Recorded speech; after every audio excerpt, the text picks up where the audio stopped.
आदित्याय भास्कराय नमः। ॐ सूर्याय नमः आदित्याय नमः दिनकर कोटि प्रभाकर।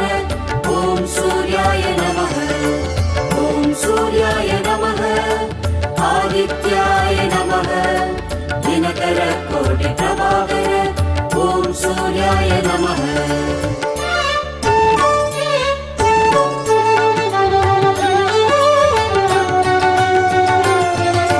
ततो युद्ध परिश्रान्तं समरे चिन्तया स्थितं रावणं चाक्रतो दृष्ट्वा युद्धाय समुपस्थितम्। ॐ सूर्याय नमः ॐ सूर्याय नमः। ततो युद्ध परिश्रान्तं समरे